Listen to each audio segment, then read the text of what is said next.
عن ابی ہریرہ، ابو ہریرہ سے روایت ہے رضی اللہ عنہ سے، عن النبی صلی اللہ علیہ وسلم، نبی صلی اللہ علیہ وسلم سے روایت ہے،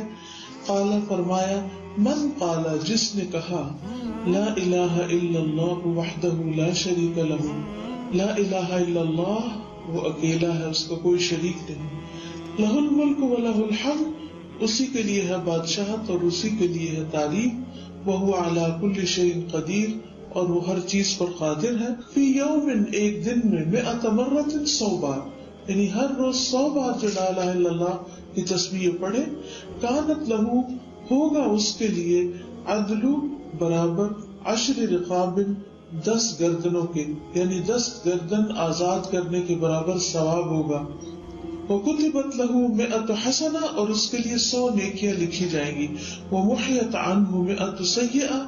اور اس سے 100 برائیاں مٹا دی جائیں گی، وَكَانَتْ لَهُ حِرْزًا مِنَ الشَّيْطَانِ يَوْمَهُ اور ہوگا وہ اس کے لیے شیطان سے بچاؤ کا ذریعہ،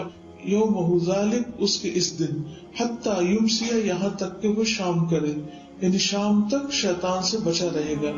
وَلَمْ يَأْتِ أَحَدٌ اور نہیں لایا کوئی ایک افضل بہتر مما جاء به اس سے جو لایا ہو اس کو،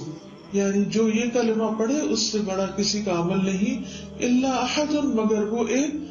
عمل اکثر من ذلک جس نے اس سے زیادہ اس کو پڑھ لیا ہو، اس سے زیادہ کو عمل کیا۔ ویڈیو کے نیچے سبسکرائب کے بٹن پہ کلک کریں، بیل کے آئیکن پہ کلک کیجیے تاکہ ہر نئی ویڈیو کی نوٹیفیکیشن